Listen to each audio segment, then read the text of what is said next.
Sasa inawakaribisha tena siku nyingine. Tumepata mbele za Bwana tukaendelea na kutengua sheria ya kiti, yaani viti vingi vya miungu, zile sheria ambazo zimetungwa katika ulimwengu wa roho, ambazo zimesimamiwa na kikatiba kwenye madhabahu za miungu, lakini ndani yake tumeona kuna waziri kwenye kitabu kile tuliangalia pale cha Danieli, ukaona walikaa maamiri na manaibu mawaziri na mawaziri na madiwani, wakatunga sheria kwamba siku 30 asiabudiwe mtu mwingine au mungu yoyote yule isipokuwa mfalme. Kwa lilikaa bunge likatunga sheria ndogo na akasema kama ilivyo sheria ya Wajemi na Wamedi kwamba lisibadilike neno lolote. Kwa katiba ya Wajemi na Wamedi imesema lisibadilike neno lolote, ambao katiba ilisema hivyo. Kwa walipotunga sheria ndogo ya siku 30 ililindwa na katiba. Kwa hiyo katika kiti kuna katiba, lakini kuna sheria ndogo ndogo na kuna wizara mbalimbali. Na jana tuliangalia na juzi wizara ya zinaa, jinsi ambavyo inafanya kana tuliona chanzo kikuu cha zinaa, ili simamishe hiyo wizara lazima ifanyike kafara, fanyike ibada kubwa kuzini, ndio hiyo wizara inafunguliwa. Kwa Israeli walipokaa tena kwenye Hesabu 25 mstari wa kwanza hadi wa 3, walipokaa Shitimu wakaanza kuzina wanawake wa Moabu kwa sababu walikokwenda sadakani. Sasa leo tunaangalia wizara ya mauti, utendaji kazi wa wizara ya mauti katika viti vya enzi za miungu. Na ninaposema wizara elewa, kwa mfano nikupe labda kitu chepesi. Kwa mfano wizara ziko nyingi, kuna wizara ya ulevi kwenye viti vya enzi vya miungu. Sasa wizara ya ulevi inaposimamishwa huwa inakuwa na bajeti kamili. Ndio maana kuta mtu akiwa mlevi kabisa anaweza kukosa hela ya chakula, lakini hela ya pombe asikose, na akikosa kuna marafiki walevi watampa pombe. Sasa ile ni bajeti imetengwa rasmi. Lakini unapoona kwenye wizara ya uzinzi, wizara ya uzinzi kwamba mtu anaweza akakosa hela, lakini kama ni masharti hela kuhonga hakosi. Mtu anaweza akahonga gari, akahonga nyumba, anaweza akahonga hata mshahara 75% ukaenda kwa kahaba, 25 ukaenda kwenye familia, kwa sababu ni wizara rasmi na ina bajeti, na watu wanawajibisha ndani ya hiyo bajeti kuitumikia hiyo wizara kwa gharama kubwa sana, kwa sababu ni wizara na ina bajeti yake. Wanasifiwe. Sasa tunaangalia wizara ya mauti. Katika hizo madhabahu kuna wizara rasmi ambayo ni wizara ya mauti. Kazi yake ni kuachilia mfumo wa mauti kutoka kwenye kiti, na ipo ndani ya katiba, na kuna sheria zimetungwa kwamba mahali kuna kiti cha enzi wanaua watu kwa muda watakao na kwa saa wanayotaka. Kwenye kitabu cha Isaya 28:18 tutasoma hapo. Kitabu cha Isaya 28:15-18 pia nasema kwamba kwa sababu mmesema tumefanya agano na mauti, tumepatana na kuzimu, hivyo lifurikalo litakapopita halitatufikia sisi, kwa maana tumefanya maneno ya uongo kuwa kimbilio letu, tumejificha chini ya maneno yasiyo kweli.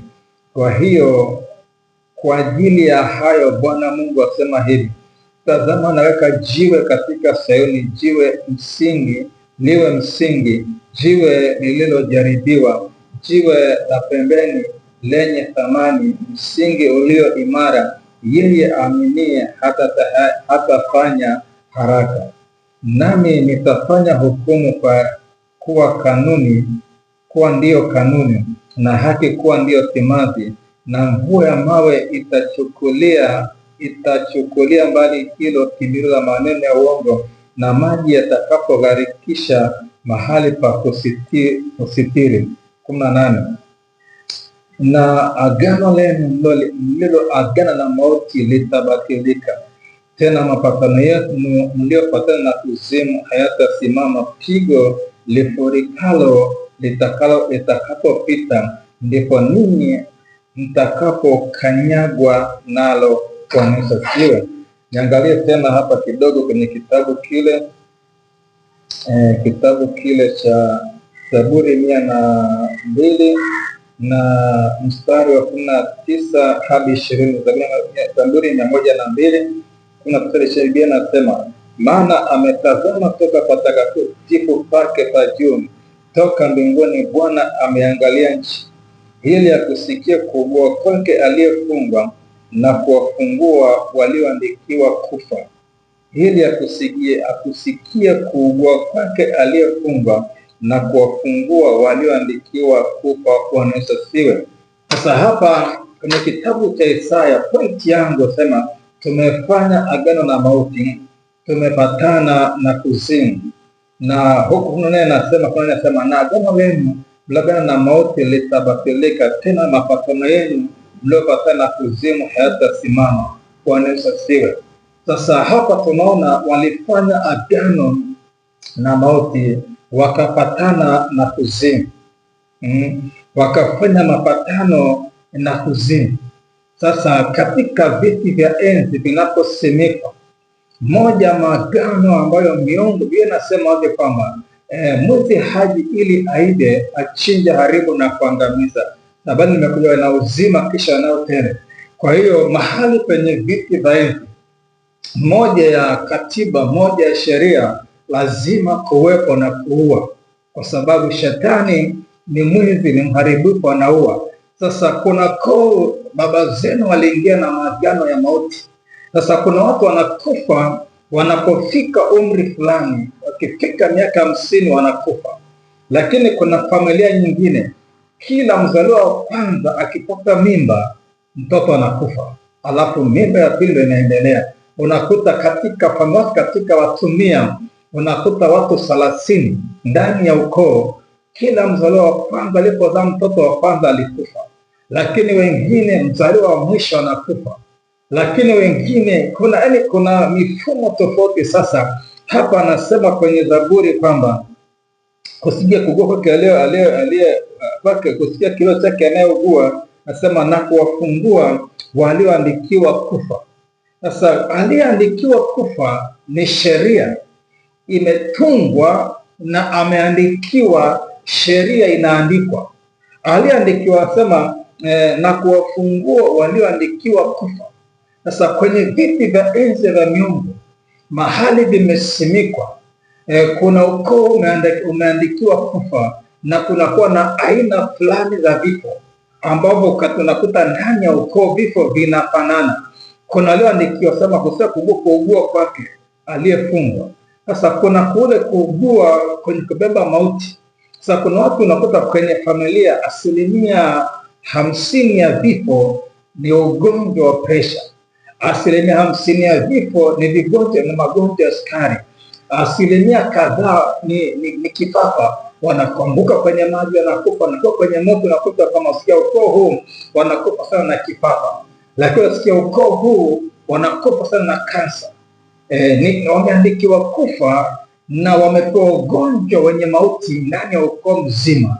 Sasa hii ni sheria imetungwa na imeratibiwa na imesimamiwa kwa kanuni halisi. Sasa ili tutoke, lazima tumwite Bwana, lazima tumwombe Mungu aliye hai, maana anasema kwamba yeye anasikia. Wamepatana baba zetu na mauti, hawako, mauti na tutafuna.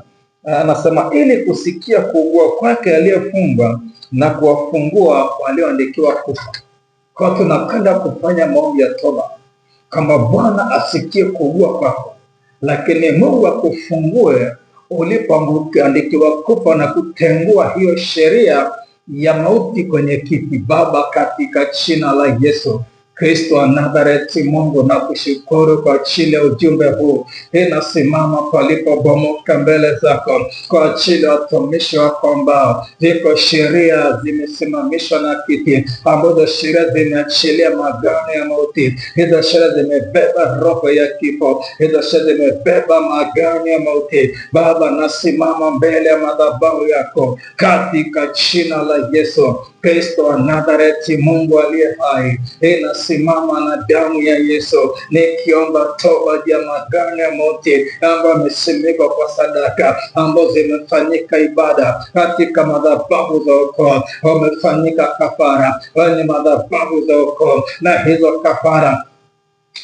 zimesimama zinadai mauti, na hizo kafara zimesimama zinadai mauti. Inasimama mbele ya madhabahu yako Baba, nikiomba toba kwa ajili ya kabila hili, inaomba toba kwa ajili ya ukoo huu, inaomba toba kwa ajili ya familia hii ambayo wamewekewa aina ya vifo. Ni kwa sababu zao walisimamisha madhabahu za miungu, wakasimika viti vya enzi, na hivyo viti vikatunga na sheria, wameandikiwa kufa. Bwana, nasimama, maana umesema ile kumfungwa aliandikiwa kufa. Nasimama na damu ya Yesu nikiomba, Bwana majeshi, wale walioandikiwa kufa, mkono wako ingie kazini, huwakomboa na mauti, mkono wako ingie kazini, huwafungua katika vifungo vya mauti, katika jina la Yesu.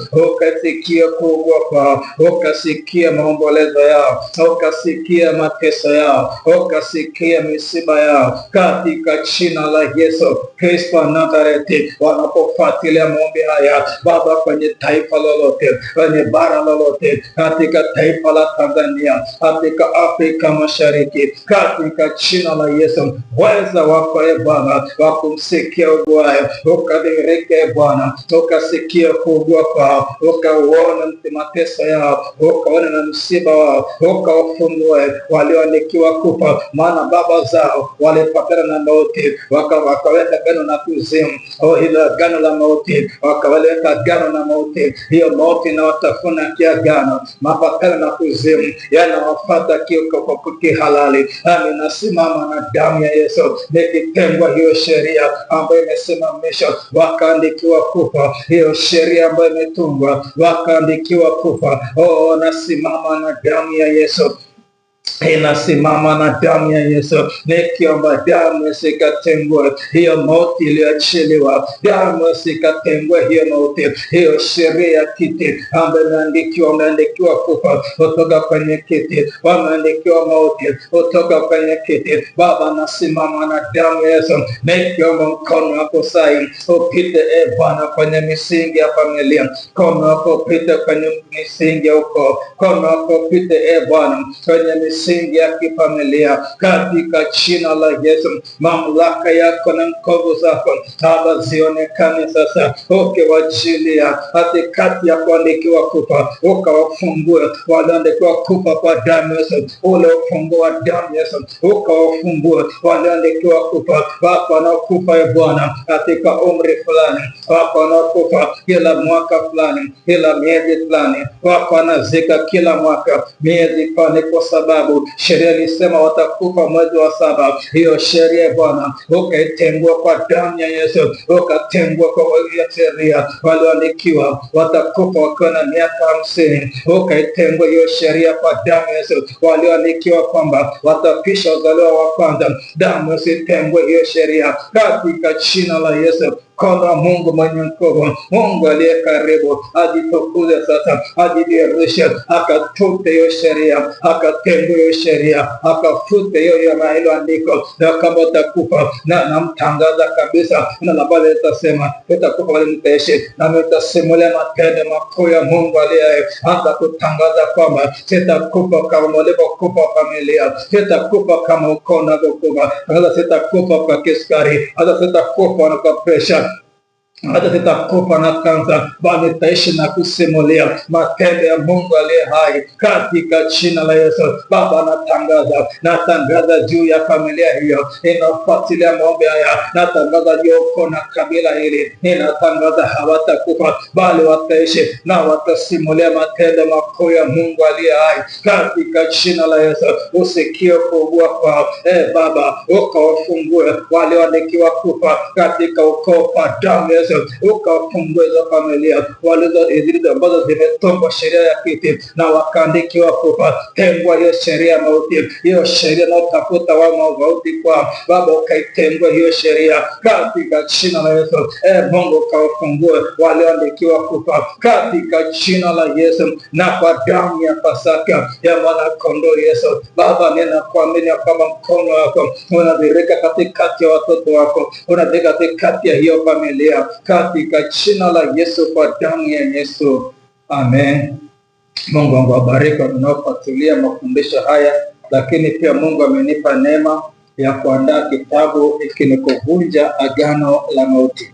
Mungu alinipa ufunuo na namna kutunza haya mafundisho. Ni kitabu changu hiki, Mungu amenipa namna kukiandaa. Sasa kila ambacho tumekitafakari hapa kwa sehemu, kipo mafundisho yako hapa ya kutosha. Kwa kama unahitaji kitabu kama hiki, namba yangu ya simu uko hapo. Sadaka yako shilingi 7,000, kwa ni sadaka kushiriki gharama za uchapishaji shilingi 7,000 utapata. Kwa hiyo mafundisho yanayofundisha haya na kitabu cha Viti vya Enzi bado kinashughulikiwa, bado kipo kwa wataalamu wa kuchapisha vitabu. Nimeshakipeleka, kinafanywa kazi. Kuna mtu napata Dar es Salaam uliomba kitabu, kinashughulikiwa na pia yumkini Bwana akileta neema kesho kitakapokuwa tayari basi tutawasiliana, lakini uliweka oda ya kitabu cha Wokovu Pamoja ya Vita, Viti vya Enzi vya Miungu. Kitabu kinaandaliwa na bila shaka kesho kitakuwa tayari, lakini hiki cha Kuvunja Agano la Mauti hivi vipo tayari. Kwa hiyo ni sadaka kwa shilingi 7,000. Tumeomba kwa sehemu ndogo sana, lakini mafundisho ni mapana. Nimekupa tu samari kidogo, itakupa namna ya kuomba, itakusaidia namna ya kusimama na Bwana, kusaidia kuvuka kwenda hatua nyingine. Kwa hiyo kama unatamani kupata kitabu hiki, kinapatikana. Mungu awabariki, Mungu awatunze katika jina la Yesu. Amen. Glory to God, glory to Jesus.